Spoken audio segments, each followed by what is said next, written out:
a warm welcome to Laughing Matter, the classic comedy show. I'm Mark McCaighey, your host for the next hour, and I do hope that you can stay with me as we have a great programme lined up for you, which includes an interesting insight into this great sitcom. How'd you get marmalade off a ferret? Well, I think I should first ask it nicely if I could have the jar back. I wouldn't bother. If the ferret had the marmalade, I think I'd go for the jam. Yes, that's probably the best solution. He hasn't got the whole jar. Oh, possibly, honey. Honey? Yeah. Eat honey.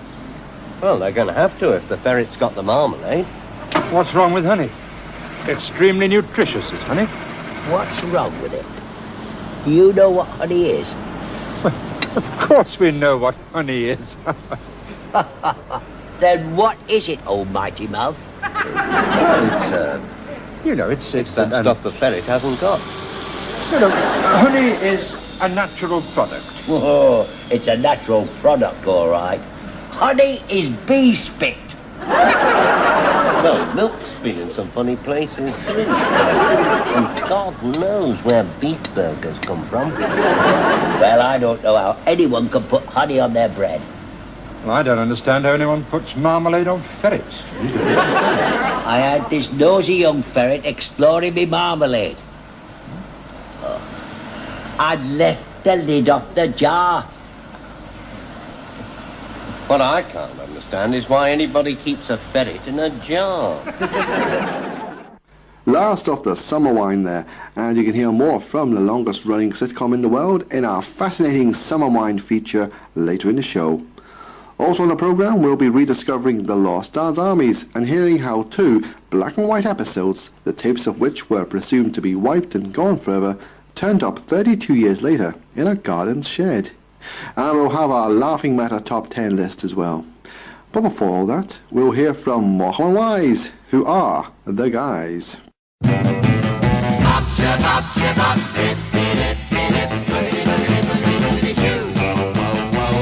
a minute!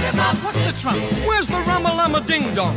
Oh, yes, we should have some Ramalama Ding Dongs. It won't sell without the Ramalama Ding Dong. That's true. And pass me my Sinatra-type hat. We'd like to tell you something known to just a few.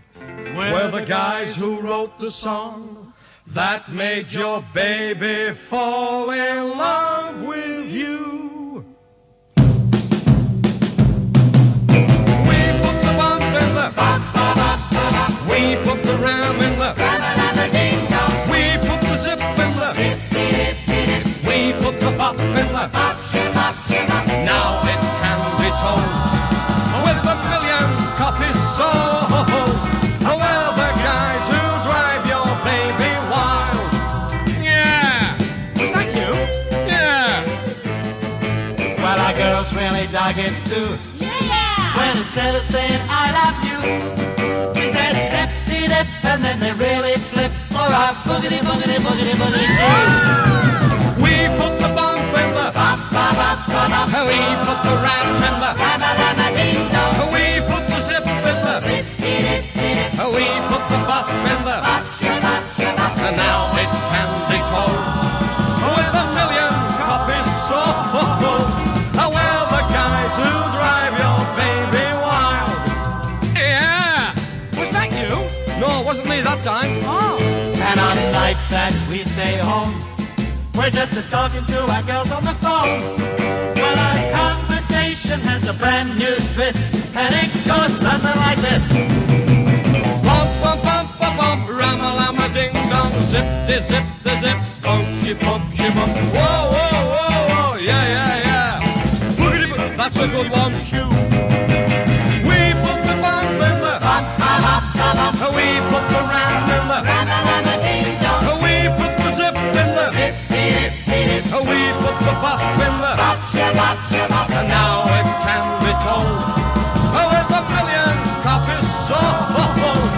We're the guys who did it. We're responsible.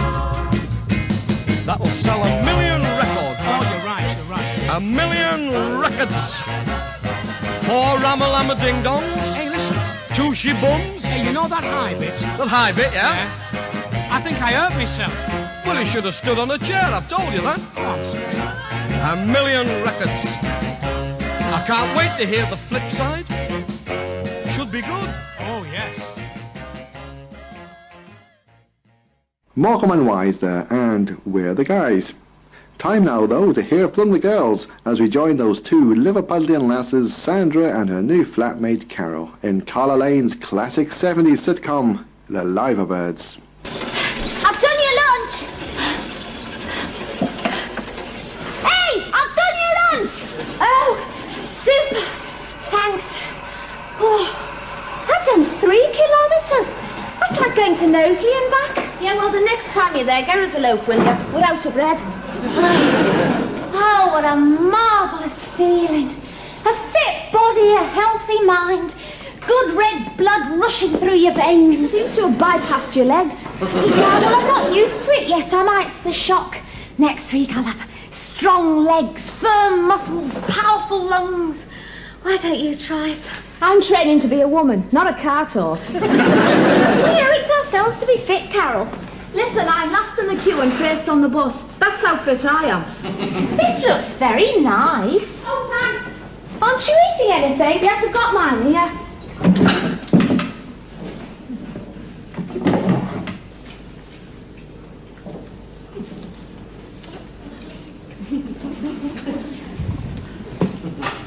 Serviette?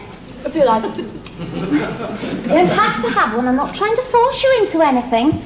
I mean, it's just a way of life, isn't it? Some people do, some people don't.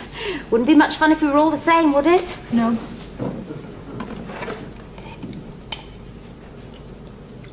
Don't you like your beans on toast, then? No, you can keep your eye on them better in the tin. By the time you've hacked your way through toast, half of them end up on the wall. There's your phone.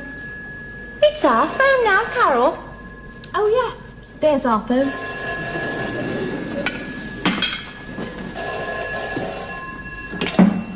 Hello? Hello?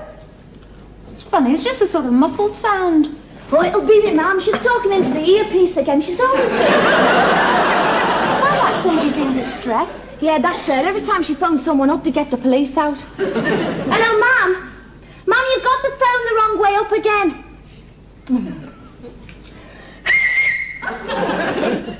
Oh, God, now she thinks the kettle's whistling. I can't cope with parents. They're like middle-aged kids, aren't they? Well, actually, I'm very lucky, yeah, you were saying. We'll be parents ourselves one day, Carol. Depressing, isn't it? Don't you want to get married? Oh, yeah. I want the wedding frock and the photographs and the romantic honeymoon. And a daughter to push me around the park in a wheelchair. I just wish I could do it all without a fella. Well, of course, I am quite a bit older than you, and I've had several relationships. And you do come to realise that the permanent ones are the most rewarding. Is that so? Yeah. How many relationships have you had, then? Oh, at least 4. You've taken the world by storm, haven't you? Yeah, I suppose I have, really. Suffering ice cakes, 4. Yeah, extraordinary, isn't it? I'd had that many before I left the infants. There's your doorbell. Sandra, darling. Hello, Mummy. And how's my little girl? I'm fine, come in. Mummy, this is Carol. Carol, Mummy. How do? How do? Carol and I are quite good friends already. Sit down, have a cup of tea and a fag, love. You're not another offshoot of the Hennessy family, are you? What? Oh, she's talking about Beryl, the girl I used to share a flat with. Oh, her. No relation. Do you have a mother? Well, of course I got a mother. My dad couldn't do all this on his own, could he? And does she wear a headscarf and drag one of those dreadful shopping bags on wheels round behind her? Liverpool's full of mothers like that. Oh, I thought so.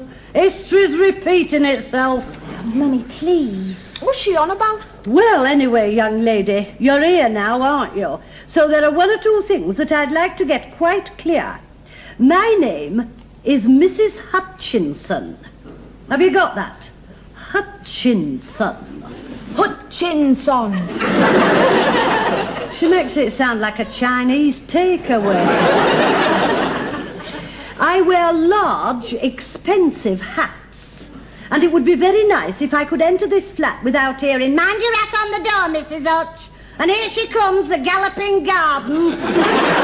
Beryl used to say that. Oh. I expect Sandra will have told you about our family and its background. Well, not exactly, but I get the general picture. I'm not happy at home either. I'll just go and make you a nice cup of coffee, Mummy. Thank you, darling. So, what do you do for a living? I work in a biscuit factory.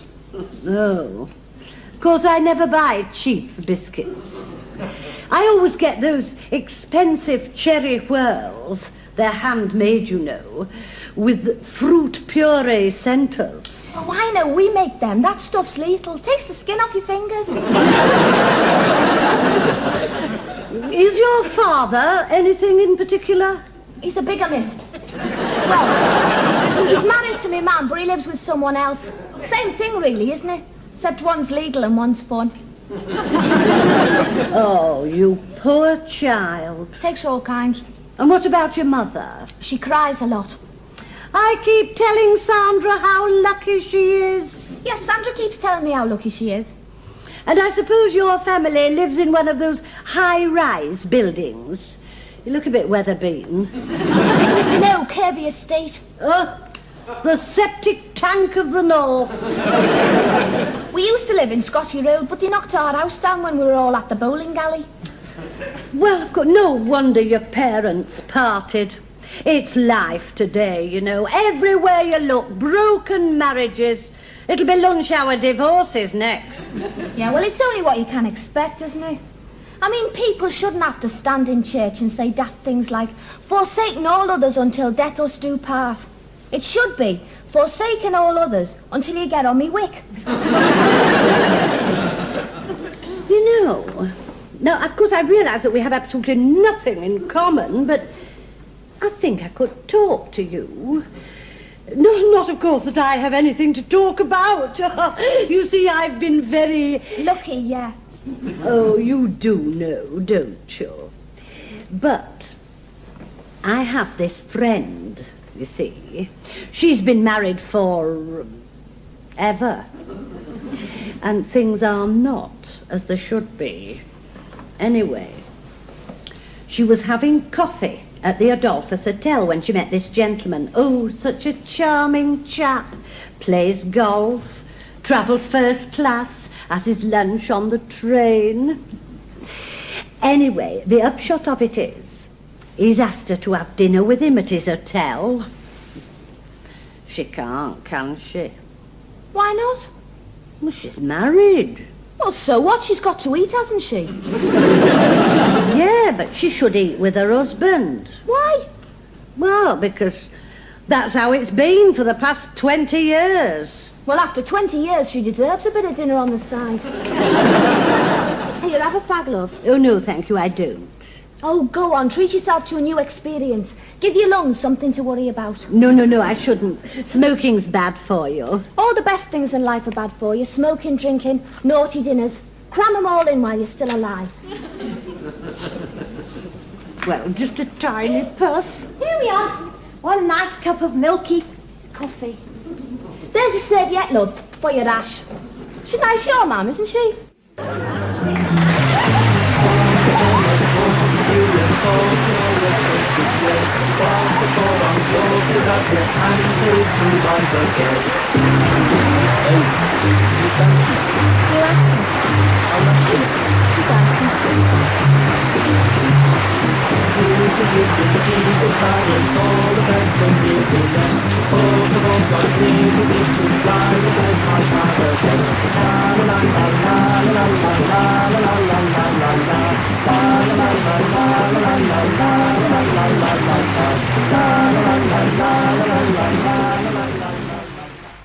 Nearest Hughes and Elizabeth Esterson there as Sandra and Carol and Carla Lane's The Liverbirds.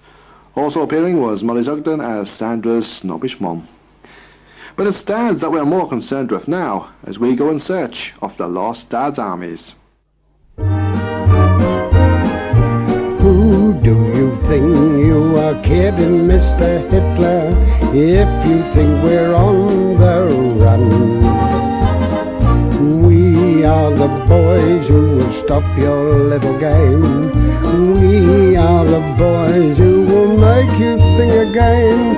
'Cause who do you think you are kidding, Mr. Hitler, if you think old England's done? Mr. Brown goes off to town on the A21, but he comes home each evening and he's ready with his gun. So watch out, Mr. Hitler, you have met your match in us. If you think you can crush us, we're afraid you've missed the bus. 'Cause who do you think you are kidding, Mr. Hitler, if you think old England's done? The unmistakable voice there of Bud Flanagan singing Who Do You Think You Are Kidding, Mr. Hitler? The song that opened every episode of one of the best loved situation comedies of all time, Dad's Army. Incidentally, when Bud Flanagan turned up to record that song back in 1968, he hadn't learned it. So, in the end, the tune was made up of 8 takes, pieced together.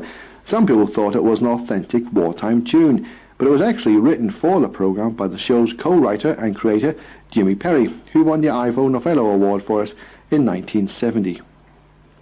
Dad's Army, which is also co-written by David Croft, was set in the fictional south of England coastal town of Warmington-on-Sea. It told of the adventures of a group of men who, prevented by age or some other disability from enlisting in the services, enrolled as local defence volunteers, forming part of Britain's last line of defence, a force that became known colloquially as Dad's Army. The Warmington-on-Sea platoon first marched onto our screens on July 31st, 1968. The series ran for 9 years, clocking up 83 television episodes, with 67 of those adapted for radio, a feature film in 1971, and a musical stage play in 1976. Other spin-offs from its massive success have included videos, audio tapes, records, annuals, mugs, board games, t-shirts, and appreciation societies, not only in the UK, but as far away as New Zealand. So it was greeted with great delight by the show's millions of fans when news came through in June 2001 about the rediscovery of 2 black and white episodes, the tapes of which were presumed to be wiped by the BBC and lost forever. The newly found shows are episodes 1 and 2 of Series 2, which consisted of 6 episodes in all, 3 of which still remain lost. Operation Kilt and the Battle of Godfrey's Cottage were originally televised in early March of 1969, and after one repeat would have been wiped, as it was a practice in them days in order to cut costs on programme making, as the tapes could be used again. But thanks to this lucky find, they were given their 3rd airing, albeit over 32 years later, when BBC Two held a Dad's Army evening on December the 28th, 2001. In the feature that follows now, Terry Wogan narrates us through the story of how these 2 once lost gems of British comedy finally found their rightful place back in the BBC's archives. Incredible. 2 lost episodes of one of Britain's favourite sitcoms found after a quarter of a century in a garden shed of all places. Looking back now, it's hard to believe that the original programmes had been destroyed, but that's exactly what happened. The actual act of wiping or junking or not recording a programme wasn't considered like a terrible thing. It's only in retrospect that we see that. I mean, this is a policy that affected all of British television. All in all, a substantial chunk of TV history was wiped out in the 60s and 70s. Television in those days just wasn't considered to be of lasting value. Unfortunately, not all the programmes we would like to have in the archives have survived. And there were loads of reasons for this, and particularly our big gaps are in the 1960s and the 1970s. I don't think anyone recognised that television was a cultural event and that 30, 40 years later it would matter in the way it does. Ah, the 60s. The age of video had arrived. Film, which was cheap and guaranteed a programme's permanent preservation, could at last be replaced by tapes so expensive they had to be wiped and reused for the next week's output. It may sound illogical, but it was.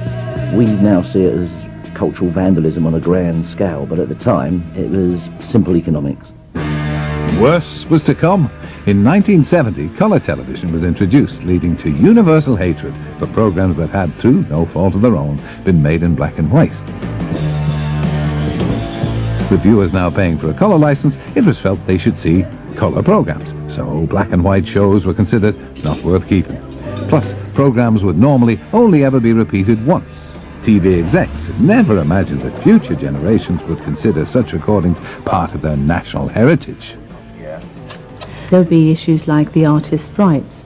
The BBC may be only contracted for one transmission and one repeat. So after the repeat, what could you do with the programme? No point in keeping it. Contractually, a lot of those programmes couldn't be shown again without massive renegotiation, and they were thought to be useless. They were thought to be unusable. Unfortunately, people just didn't realise how potentially valuable, either commercial or in cultural terms, television programmes were going to be. It was just seen as ephemera. But many shows remained missing, and in a concerted effort to try and recover the most valuable lost recordings, the BBC launched a public appeal. We thought we really ought to be courageous and own up to the gaps and see if anybody out there had any of this material. The treasure hunt was widely publicised in the hope that members of the public, or thieves, would come forward with lost gems from television's golden age. High on the hit list were 5 episodes of Dad's Army, almost all of the second series. Fans of the show continue to lament the loss of most of the second series. The scripts and radio shows were all that remained. And the search for these missing episodes continued. I didn't think we'd ever find any more, in point of fact. I did an appeal on the air on BBC Two, so if anybody had made a recording privately, please let us have it. But of course, in those days, there was no private recording really, so it needed to be a semi-professional one, and there's no reason why anyone should have saved it. But as we know, 2 episodes were awaiting discovery in that garden shed. My dad used to be a gardener at Bournemouth Studios, and in the late 70s they were throwing a load of tapes out into a skip. My dad was walking past one day and thought, what are those? I'll take them home, which he did do. And they sat in our shed for 25 years, and they were just there every day, rustier and rustier. I kept looking at them every day and thinking, I don't want these anymore. So I said to my dad, you better get rid of them. We had the most fantastic phone call. Someone phoned in to say that a friend of his had 2 rusty, dirty old cans of what he thought was film. He'd been storing them in his garden shed for years. So we sent someone round straight away to collect the films, bring them back to the archive, and as soon as we put them on the machine, we could see the opening titles and saw straight away that there were 2 programmes that we hadn't got in the archive. So, how did a programme recorded on tape come to be found on film? Because the programme had been sold abroad, 16mm film copies of the tapes were made for overseas distribution. And then the original master tapes were wiped. Who do you think you are kidding, Mr. Hitler? Operation Killed, which is one of the famous missing episodes, actually is, I think, the best I've ever seen of all the Dad's Armies. The significance of discovering these missing episodes is that they're pinning down Dad's Army when it was palpably at its peak. They're a microcosm of what Dad's Army is all about. And there's a particularly poignant piece in the Battle of Godfrey's Cottage, where you realise that they think they're going to their death, and they're quite willing to lay down their lives. But, Commander, what are we going to do, sir? This means there's only 3 of us left to defend the whole town. Yes, I know, Fraser. Let me think. Don't you worry, sir. We'll fight to the last. That's what we'll do, sir. We'll fight to the last. If we run out of ammo, sir, we'll give them the old cold steel. They don't lock it up, you know, sir. I can't help it, sir. If I get the smell of battle in my nostrils, it just gets me going, sir. Put that away before you hurt somebody. We must make a snap decision. Yes, sir. Well, don't take too long, sir. They'll be here in a minute. I mean, the rest of the series portrays them as bumbling, inefficient and muddling through in a very British way, but this shows just how brave they really were as well, and that's unusual, and it really comes across well. Time to regroup for the counterattack, you see? Mind you, probably be the end of us, but we're ready for that, aren't we, men? Of course. Good show. It's just wild and funny and visually inventive, and a perfect example of how you can integrate character and incident in a really good situation comedy. So in terms of the context of the series in its entirety, I think it's a great discovery. 25 years in shed conditions had proved less than beneficial. Using science, the film was first shaken very hard to remove the dust, and then, irony of ironies, transferred to digital tape. Now, frame by painstaking frame, it's this man's job to make the lost episodes look as though the BBC had merely laid them down to mature. When we first saw these programmes, they were in a fairly shocking state, covered in all sorts of dirt and particularly scratches. Over the years, these programmes have had all sorts of damage as a result of being put through a projector or whatever else. And so the result is lots and lots of scratches. It really would be unwatchable if we transmitted it in its present state. What we're using today is basically a very large capacity computer. Everything is loaded in, and it allows me to look at each frame and manipulate it. What I do is I just isolate the part of the picture with the dirt on. Whatever I want to make go, I just draw around it, press a few buttons, and it's gone. A half-an-hour program like this will consist of something around 45,000 frames, individual pictures, and I've got to look through all of those to check what's on them, if there's anything distracting. There is nothing really beyond salvaging. The restored episodes were given a special preview at the National Film Theatre. But how would they have aged? Would the jokes have gone off during their 3 decades under a grow bag? Oh, yes, it's very nice. It revolves. You can turn it round the direction which way the sun is shining. But the sun's not... It stood the test of time. It was very funny. The audience laughed. It was like seeing a brand new episode, something which you would never seen possible. It was filmed and written before I was born, but it's still really, really funny. We were delighted with the reaction of that public, weren't we? It's, it's super. They were a nice audience, really. They thoroughly enjoyed it. So, 2 episodes from Dad's Army are back where they belong.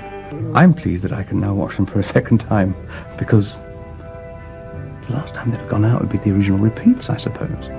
And I can watch and enjoy them myself, because for the life of me cannot remember what the stories were in them.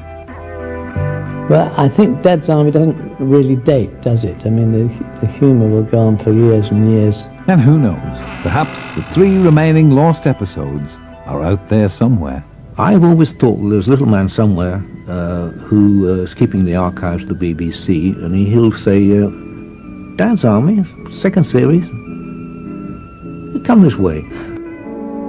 We'll meet again. Don't know where, don't know when, but I know we'll meet again some sunny day.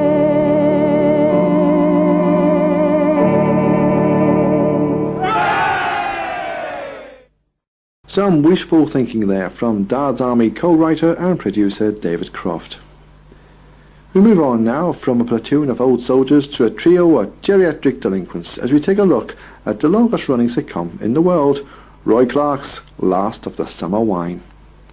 Filmed in the Yorkshire village of Holmfirth, the series originally focused on 3 mischievous but lovable pensioners who passed their twilight years energetically engaging themselves in assorted romps and antics. The original trio consisted of the scruffy Compo, played by the late Bill Owen, laconic widower and ex-Lino salesman Norman Clegg, Peter Sellers, and former Royal Signal Sergeant Cyril Blamire, played by the late Michael Bates. After the first 2 series, Michael was taken ill. His character was then replaced by another ex-military man, Army sign writer Foggy Dewhurst, Brian Wilde, who in 1985 left the series and was replaced by schoolteacher turned crackpot amateur inventor Seymour Utterwaite, played by the late Michael Aldridge. But by 1990, Foggy had returned to the fold, reprising the series' strongest lineup for the next 7 years, until he left again for the final time and was replaced by ex-Scotland Yard policeman Herbert Truelove, also known as Truly of the Yard, played by Frank Thornton. As the men have lurched from scrape to scrape, desperately trying to keep them in check have been the disapproving local womenfolk, such as cafe proprietor Ivy, Jane Freeman, Seymour's sister Edie, Thora Hird, and of course Compo's dream girl, the wrinkled stocking Nora Betty, played by Kathy Staff. But despite all the comings and goings and changes that the show has gone through, it has always been the naughty little schoolboy character of Compo Semonite that will forever be immediately associated with Last of the Summer Wine. Bill Owen's character was an integral part of the programme, making his first appearance, complete with his familiar woolly hat and wellies, in the pilot show on the 4th of January 1973, and appearing in every episode until both the actor and character's death in 1999. For 26 years, Roy Clark's scruffy character went uphill and down dale, and in between would endure getting the brush off from Nora Betty's broom, as he would try to win her affections, knowing that her pigeon-loving, hen-picked husband Wally didn't really mind.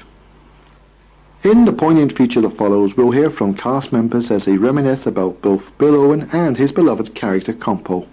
They include Peter Sallis, Kathy Staff, Frank Thornton, and Bill's real-life son Tom, who joined Summer Wine after his father's death. Also speaking are the show's ex-producer Jimmy Gilbert and his current producer Alan J.W. Bell. The final words come from Bill Owen himself, but we begin with the man who puts the words into all their mouths, the show's writer, Roy Clark. Couldn't think of a worse idea than a series about three old men. I thought if you were looking for an idea that's bound to fail, this is a good one, you know. The name, Compo Simonite, I used to be a teacher for my pains, and I had a Simonite on my register, on my class register, and I always liked the name. It was fairly uncommon, and it had a kind of ring to it. If I had a match, you could light me fan. If I had a fan. You know, I only have one consolation, and that is I'm contributing in my own small way, little as it is, to a better lung cancer. Though I must confess to periods of doubt when it seems that he's going to live forever. The compo part comes from compensation, industrial compensation, insurance compensation, was referred to in my area as living off the compo. Most of the show, when you look at the very early ones now, were longish scenes where they chatted about life. For the first time in our lives, we got time to look at things. What things? Everything. Actually, it's the audience response that drove it into more physical comedy. I used to write things like on bikes, and then I'd get the producer ringing and saying, I can't ride. You stupid great ninny! I didn't cast Bill as Compo. I left it to the producer, Jimmy Gilbert. And Jimmy rang me one day and said, what about Bill Owen for Compo? And I thought, what a bad idea, Jimmy Gilbert. I think Roy wondered whether I'd taken leave of my senses, because a lot of people had thought of him in these old days as Bill Robotham, as the lovable, cheeky Cockney in old British movies.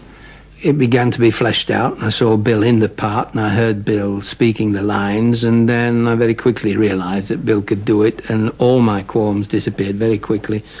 And I was very glad I got Bill Owen playing Compo. Compo, I think, is in everybody's heart. He's the rebel. And Compo is he was a mischievous little boy that had never grown up. And he had this sort of cocky little walk, this little shaking of the shoulders, and hands in pockets, and pick up something and throw it. He was just a mischievous little boy. Bill used to describe Compo as just William in wellies, and it's absolutely true. Roy Clark wrote him, and I created him. Love him following me. It's something you're going to have to get used to if you continue wearing things like that. All right. How much do you have to pay a week on that lot? 10 bob. Oh, yes? And how are you going to rake up the deposit? Well, I had a trouble come up. 6 quid. It's not to do with me. Enough to keep you in the lap of luxury for about 40 minutes. And where's your ferrets? There's been snooping, I see. They're all right. They're in the outside lab. By hell, that's irresponsible. There could be an appalling accident there. They're all right. They're wrapped up warm. And have you got them in Harry Lauder hats as well? It's aftershave. Ivy, give us 2 teas, love, and something sticky for a bun. All right. Do you want a bun? No, I've not got any appetite. Not much taste either. And why didn't you go to that 30 Bob Taylor's? Well, I would have done, but there was that little bit of a barney over the suit I got married in. You're not still paying on that. Well, just the last 2 instalments. That's all there were. I kept up the payments until she ran off with that flaming pole, and I thought, right, let that twit pay for it. You've not been all that fortunate in your choice of women, have you? You haven't struck that celestial note of harmony, as it were. No, it's true. She were all right that worked in crisp factory till they started flavouring everything with cheese and onion. But by and large, it's true. But you still keep on trying. But why should I go through life alone? Because you're old and ugly and repulsive. Oh, I'm not all that old. Besides, you've got to keep trying. Anyway, it keeps my mind off Mrs. Batty. Cyril here manages to go through life without the comforts of a woman? I should think so. Has that seen his landlady? She makes the finest batter pudding, I'll have you know, in this entire area. I take this point, Cyril. Is it enough for a lasting relationship? I have been there 12 years. Just to believe in destiny. Ah, now that's what you learn in the Far East. And the moving finger writes, and having writ, moves on. I think it would move on after writing some of that stuff on the bus shelter. Perhaps it's my destiny to end up with a woman. You need someone. You know, it's not only the physical side. Fetching a coal in, you mean? You know what I mean. You need somebody there to shout at you. Hey, take mine. Hey, you don't know when you're well off. Hey, what time them Bradford buses worth? 1.5 hours. Oh, well, maybe she'll be on the next one. Can I borrow your hanky? I advertised for this housekeeper, you see. And if we get on, you know, like we hit it off, well, I might not be around as much. Oh dear, I can just picture the domestic scene. Arm in arm they saunter into the setting sun, pursued only by debt collectors and a pair of chattering ferrets. Do you know anything about this woman? Oh, I don't want to. That's part of the magic, isn't it, finding out? Romance is a lottery. If you want to gamble, stick to horses. He does. Take a look at his women. My comic hero in physical movement is Buster Keaton. I think that man had such a remarkable neatness and economy of movement, and Bill Owen had this, and that was a huge bonus for me because it was Bill's capacity as a physical clown, I think, that shifted the programme more and more from talking heads, as it began, into things that were much more physical. It's well over 20 years ago that the public became really interested in the torrid affair of Compo and herself. You know, she with the stockings, he with the disgusting habits.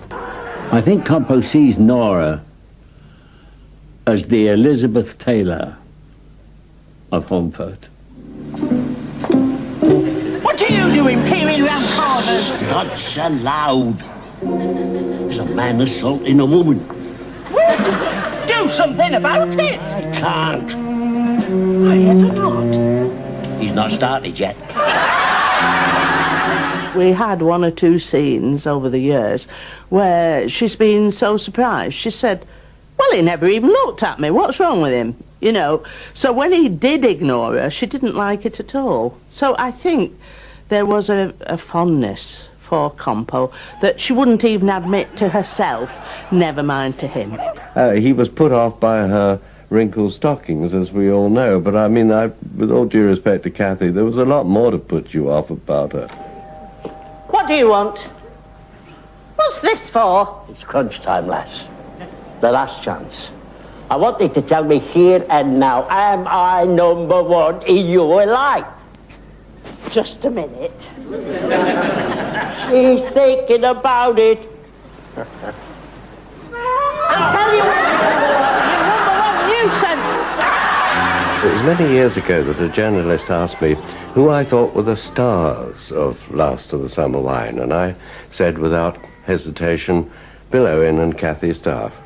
And the reason I said it is because they caught the public's eye. Hey up, Dora, that's going to have to do something about them stockings. It's like looking at Venetian blinds. What are you doing, creeping up behind people to talk about their legs? You've no right to talk about their legs. You just admire him for his sheer persistence in the face of sweeping brushes being hurled at him, being swept out of the way, receiving nothing but abuse, and yet the flame of love burns on. Passion, that's what it is. Put that woman down, will you? We've got a train to catch.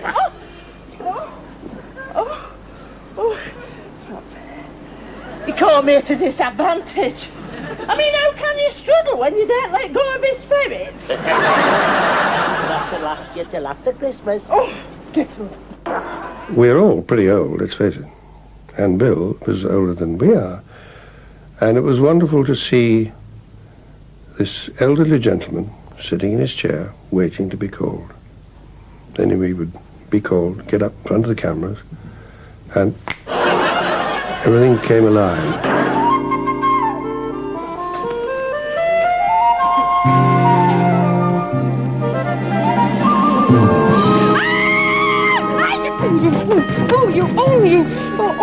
The dreaded matchbox of Compo. And even if I did know, I wouldn't reveal it. I do know what's in his matchbox. I've known for very, very many years, but I'm not prepared to divulge. Oh, I'm afraid I'm not allowed to tell you that. Never. It's a very, very strict secret. We shall never know. Oh, I can't tell you that. You should have asked Roy Clark. One of the last things Bill said to me before he died was never tell anybody what's in my matchbox.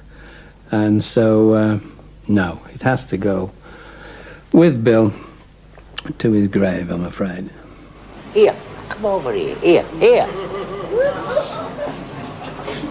Now take a look at this.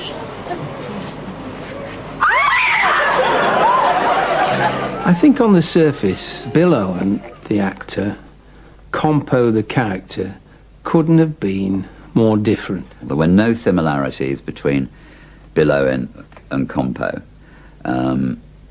He would get on the train to Wakefield from King's Cross as the dapper man with the little trilby hat and the newspaper. Get out at Wakefield, get in his car, get into that costume, and that was it.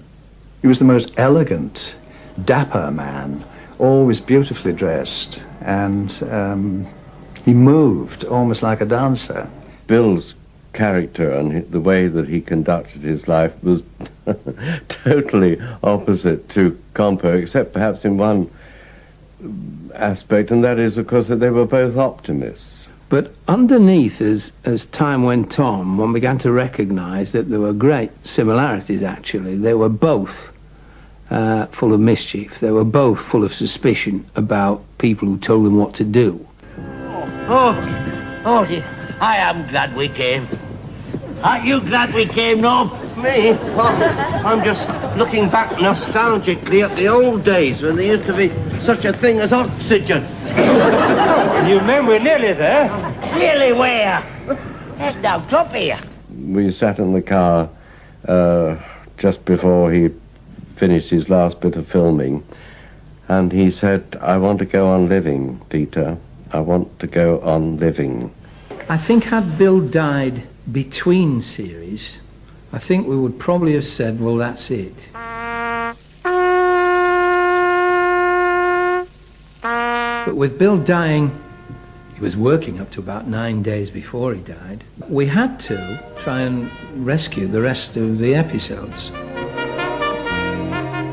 It was tricky because although I knew what I wanted to do with saying goodbye to my fictional character Compo, all the time was the knowledge that there's the death of an actor, somebody's father, somebody's husband, somebody's loved one, and it was tricky territory.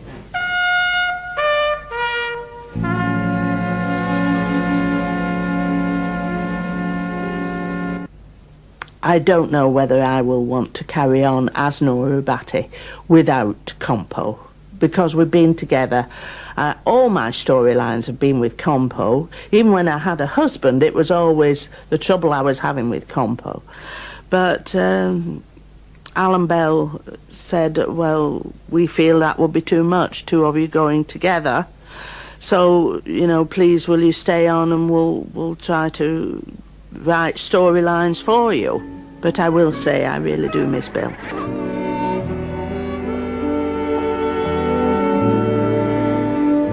For years she played the dragon, the battle axe, knocking him about with her broom.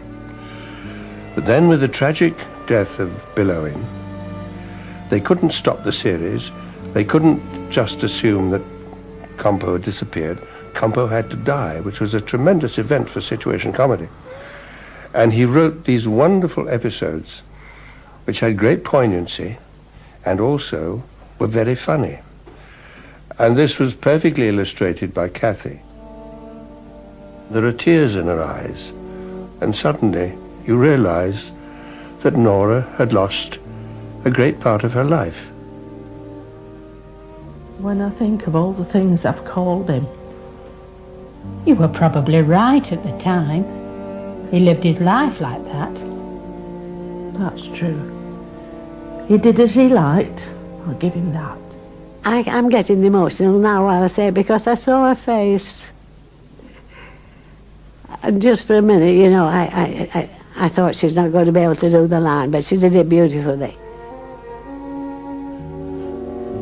It's going to be queer without him next door. Well, you did your best. You tried the kiss of life. Why did you stop? He stopped me. I thought he'd almost gone. And then this little voice whispered. Well, what did it say? That's the best kiss we've ever had, it said. But can you save it till I feel a bit better?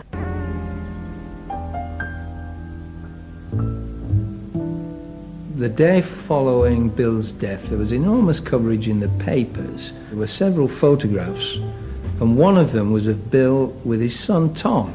I'm looking for a Mr. William Simonite. Now's your chance. Tell him. Father! Oh, no, not me. Not easy. Not easy at all, but not only for me, but 4 of them had been working with Dad for 27 years. And they'd lost a good friend. Give it to him straight.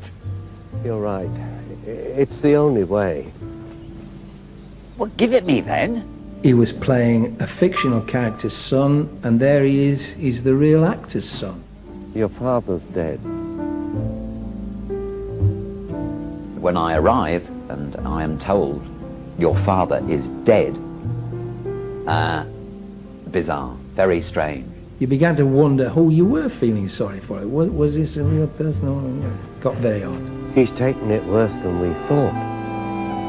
You never can tell. It was just extraordinary, and totally unique, I think, in television. Did he leave enough for a new exhaust? I was directing Match Girls as he was dying, and that was difficult. I was going from rehearsal with these kids who were giving it all, and they had no idea who Bill Owen probably was, let alone that Bill Owen was dying. But to rehearse his words with these kids giving it all, the welly that they could, and to go to the hospital and see him lying there dying was difficult. Bill was always ready to go, even in his 80s. Do you want me to take me wellies off? Don't you dare.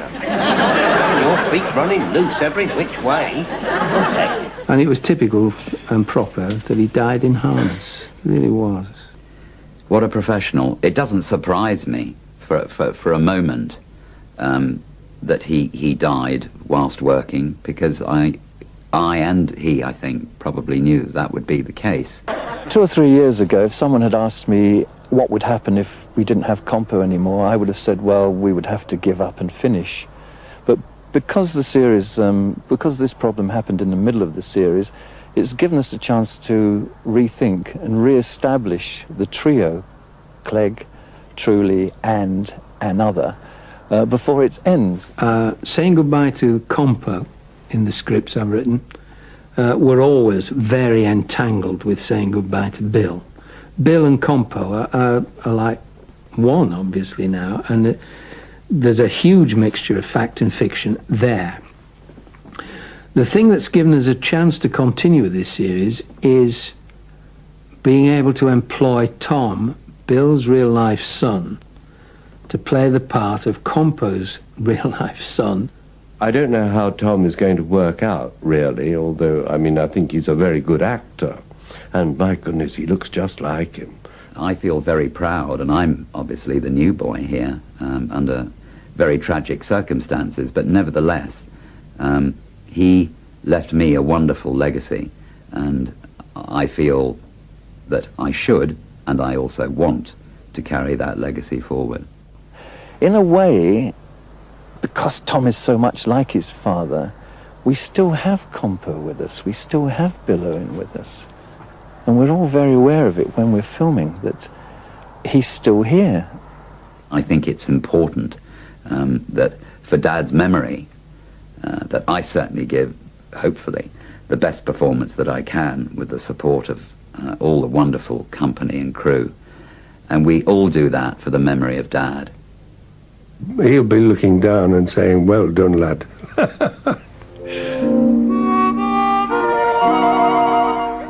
The memory I will always have of Bill is his enthusiasm and his love of show business in general, and his delight in playing Compo, which in his opinion was the greatest gift that he was ever given.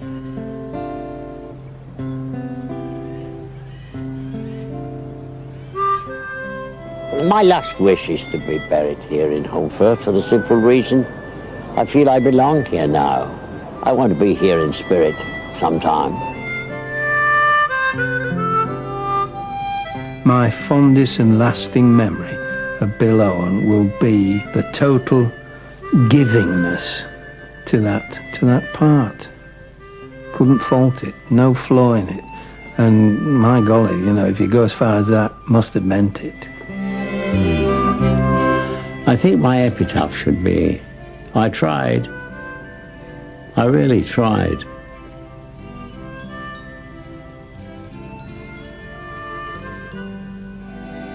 That's all.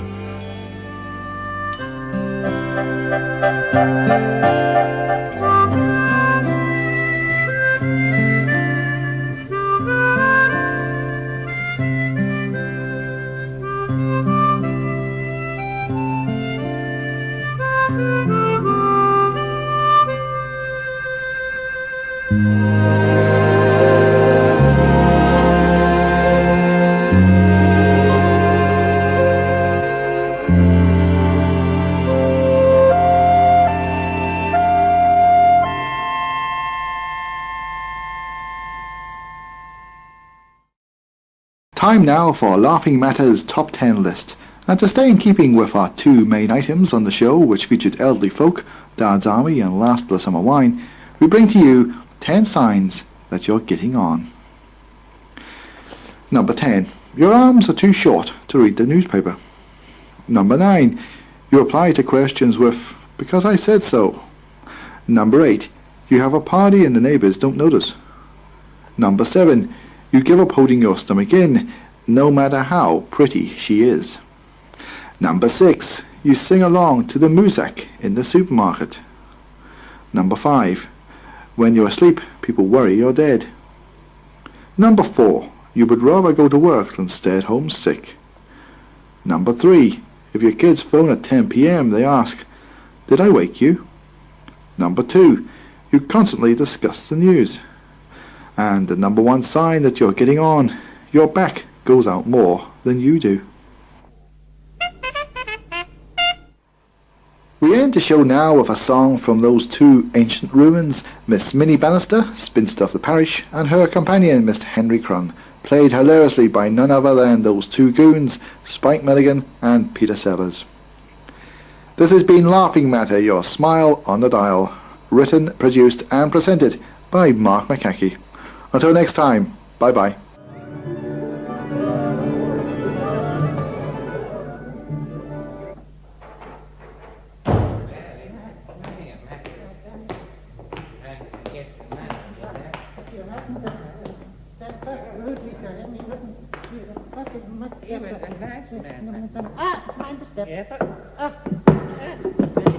This gentleman said, "What?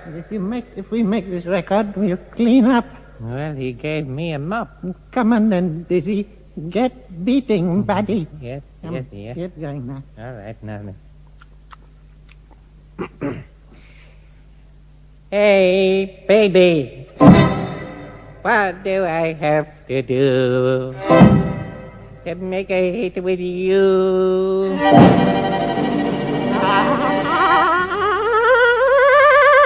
Oh. 1, 2, you gotta dance. Stop it, stop. Wait a It's minute. much too fast. You All right. must try it again slow. You got to dance with me, Henry. All right, baby. Jump with me, Henry. Hey, don't mean maybe. Rock with me, Henry. Any old time. Talk with me, Henry. Don't change my mind. Dance with me, Henry. All right, baby. Let the dance melody And while the cats are bawling, you'd better stop your stalling. You got to swing it by the hour, or you'll be a wallflower. Dance with me, Minnie. You better dance while the music goes on. Oh, Minnie, come and dance with me. You better feel that boogie beat and get the lead out of your feet. Yes, yes, yes. Yes. Rock me, Minnie. Okay, buddy.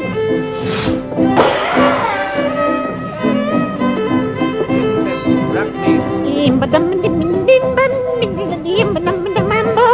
Swing it, Minnie.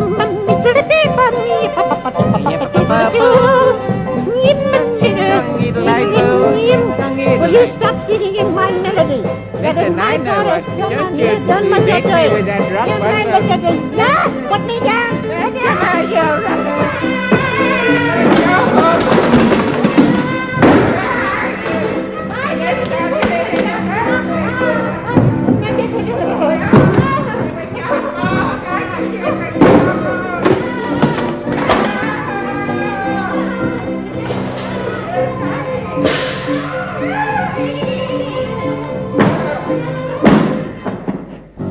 Dance with me, Henry.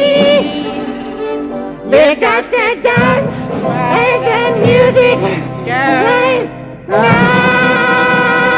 Dance. Oh, you never got that record in you. Well, you're quick to get down. You hit me on the head.